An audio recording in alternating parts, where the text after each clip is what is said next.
जय रघुवीर समर्थ. समर्थ म्हणतात की आपल्याला पुण्याईचा बॅलन्स वाढवता आला पाहिजे. समर्थ म्हणतात की आपल्याला पुण्याईचा बँक बॅलन्स हा वाढवता आला पाहिजे. आणि म्हणून समर्थ म्हणतात की ज्यावेळेस या सृष्टीवर आपला जन्म होतो त्यावेळेस 50% पाप आणि 50% पुण्य प्राप्त झाल्यावरच होतो. मग समर्थ म्हणतात की येताना आपण 50% पुण्याई घेऊन येतो, पण जाताना मात्र आपल्या बरोबर आपण 100% पुण्याई आपल्याला नेता आली पाहिजे असं समर्थ आपल्याला इथे सांगतात. आणि म्हणून समर्थ म्हणतात की आपण येताना धनसंपत्ती पैसा काहीही आणलेलं नाही, त्यामुळे जाताना आपण काहीही नेणार नाही. हे नेहमी जर आपण लक्षात ठेवलं तर आपल्याला कुठल्याही प्रकारचं दुःख होणार नाही, आपल्याला सुख शांती आणि समाधान प्राप्त होईल असं समर्थ आपल्याला इथे सांगतात. आणि म्हणून समर्थ म्हणतात की आपल्याला होता येईल तेवढं सत्कर्म करता आलं पाहिजे. आपल्याकडून होता येईल तेवढं नामस्मरण आपण रोज केलं पाहिजे. आपल्याकडून होता येईल तेवढं इतरांचे आशीर्वाद आपल्याला घेता आलं पाहिजे. आपल्याकडून होता येईल तेवढं यांना प्रत्येकाला सुख शांती आणि समाधान देता आलं पाहिजे असं समर्थ आपल्याला इथे सांगतात.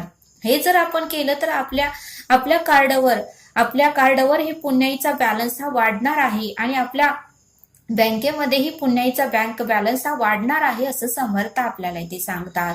आणि म्हणूनच समर्थ म्हणतात की नाशवंत जर आपण कमवलं तर हे तेच राहणार आहे, शाश्वत कमवलं तरच ते आपल्या बरोबर येणार आहे. आणि म्हणून समर्थ म्हणतात की नाशवंत बरोबर शाश्वत कमवण्याचाही आपण प्रयत्न केला पाहिजे असं समर्थ आपल्याला इथे सांगतात.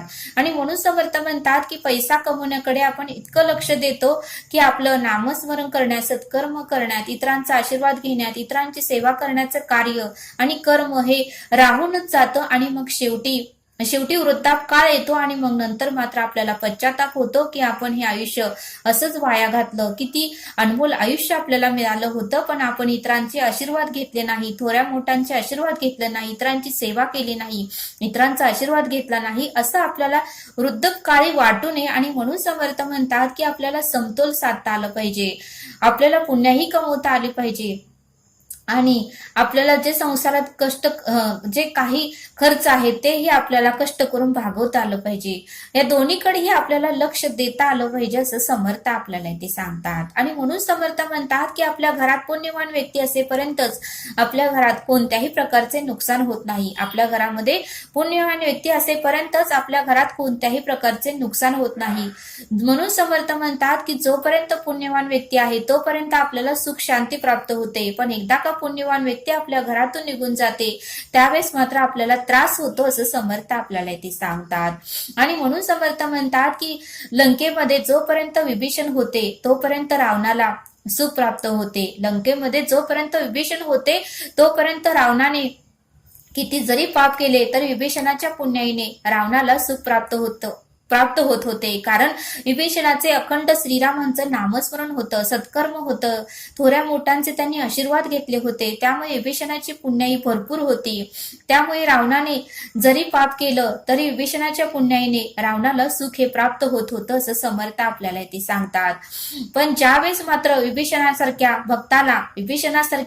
भक्ताला रावणाने लात मारून लंकेतून निघून जायला सांगितले, मात्र विभीषणासारख्या भक्ताला रावणाने लात मारली आणि लंकेतून जायला सांगितले आणि मग मात्र विभीषण लंकेतून बाहेर पडले. पण तेव्हापासून मात्र रावणाचा विनाश होण्यास सुरुवात झाली. ज्यावेळेस विभीषण लंकेतून बाहेर पडले, ज्यावेळेस रावणाने विभीषणाला लात मारून लंकेतून बाहेर काढलं, तेव्हापासून रावणाचा विनाश व्हायला सुरुवात झाली. तेव्हापासून रावणाचा विनाश होण्यास सुरुवात झाली. शेवटी मात्र रावणाची लंका जळून खाक झाली. शेवटी मात्र रावणाची पूर्ण लंका ही जळून खाक झाली आणि रावण ही मेल्यावर मागे रडायला कोणीही वाचलं नाही. म्हणून समर्थ म्हणतात की ज्यावेळेस रावणाचा मृत्यू झाला त्यावेळेस रावण मेल्यावरही मागे रडायलाही कोणीही वाचलं नाही असं समर्थ आपल्याला इथे सांगतात. आणि म्हणून समर्थ म्हणतात की हस्तिनापुरामध्येही जोपर्यंत विदुरासारखा भक्त राहत होता, जोपर्यंत विदुरासारखे भक्त राहत होते तोपर्यंत कौरवांना सुखच सुख मिळाले. पण जेव्हा का कौरवांनी विदुराचा अपमान केला, जेव्हा कौरवांनी विदुराला घालून ताडून बोलले, विदुराचा अपमान करून राज्यसभेतून विदुराला जाण्यास सांगितले, विदुराचा अपमान करून राज्यसभेतून त्यांना जाण्यास सांगितले, त्यांना हाकलून दिले, तेव्हा मात्र विदुर हे श्रीकृष्णाकडे गेले आणि श्रीकृष्णाने विदुराला सांगितले की काका आपण तीर्थयात्रेला जावे, काका आपण तीर्थयात्रेला जावे. त्यावेळेस मात्र विदुराने श्रीकृष्णाचं ऐकलं आणि हस्तिनापूर सोडलं आणि मग मात्र विदुर हे तीर्थयात्रेला निघून गेले. पण जेव्हा का विदुराने हस्तिनापूर सोडले तेव्हापासून कौरवांचे नुकसान व्हायला चालू झाले, तेव्हापासून कौरवांचे पतन व्हायला सुरुवात झाली आणि शेवटी मात्र कौरवांचे पूर्णपणे राज्य पण गेले आणि कौरवांच्या मागे कोणीही वारस राहिलं नाही. शेवटी मात्र कौरवांचे पूर्ण राज्य केले आणि कौरवांच्या मागे कोणीही वारस राहिलेच नाही. आणि म्हणून समर्थ म्हणतात की जोपर्यंत आपल्या घरामध्ये पुण्यवान व्यक्ती असते तोपर्यंत आपल्याला सुख, शांती आणि समाधान प्राप्त होते. आणि म्हणून समर्थ म्हणतात की आपल्या जर घरामध्ये, आपल्या कुटुंबामध्ये अथवा मित्र परिवारामध्ये जोपर्यंत कोणी भक्त किंवा पुण्यवान आत्मा राहतो तोपर्यंत आपल्या घरात आनंद वातावरण असतं. म्हणून समर्थ म्हणतात की आपल्या कुटुंबामध्ये अथवा मित्र परिवारामध्ये जोपर्यंत कोणी भक्त किंवा पुण्यवान आत्मा राहतो तोपर्यंतच आपण आपल्या घरामध्ये आनंदी जीवन असते, आनंदी वातावरण असतं. म्हणून समर्थ म्हणतात की एखाद्या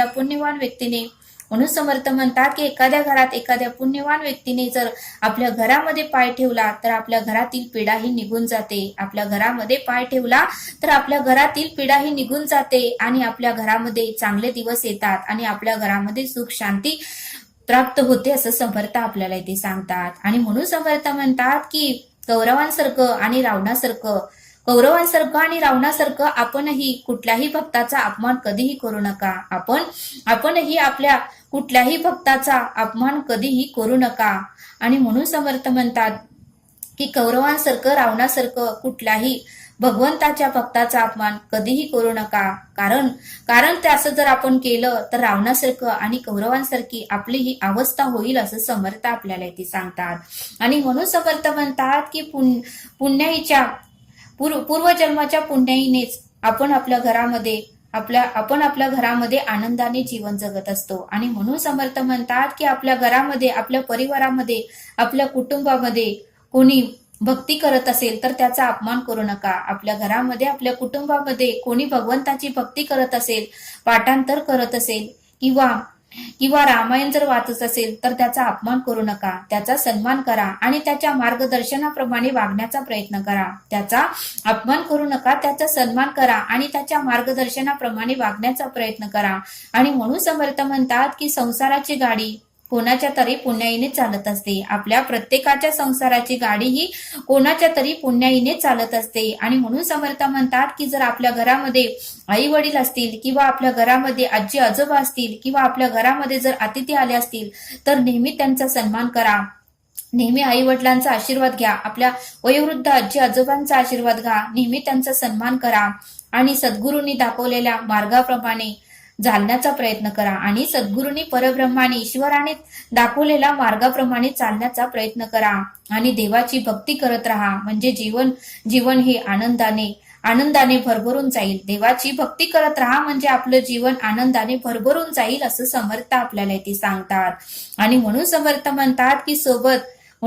म्हणतात की येताना जन्माला आपण सोबत काहीही आणलं नाही, त्यामुळे जातानाही संसारातून आपण काहीही नेणार नाही. म्हणून समर्थ म्हणतात की जन्माला येताना सोबत आपण पैसा, सोनं, नाणे काहीही आणलेलं नाही, त्यामुळे जातानाही संसारातून काहीही नेणार नाही. हे नेहमी कायम लक्षात ठेवा म्हणजे आपल्याला त्रास होणार नाही असं समर्थांनी आपल्याला इथे सांगितलं. आणि म्हणून समर्थ म्हणतात की सत्कर्माचा बॅलन्स वाढवा, नामस्मरणाचा बॅलन्स वाढवा, पुण्याईचा बॅलन्स वाढवा, इतरांचा आशीर्वाद घेण्याचा बॅलन्स वाढवा आणि आपलं आयुष्य हे सुखमय आणि आनंदमय बनवा असं समर्थांनी आपल्याला इथे सांगितलं. तरी आता आपण येथेच थांबूया. धन्यवाद. जय सद्गुरू.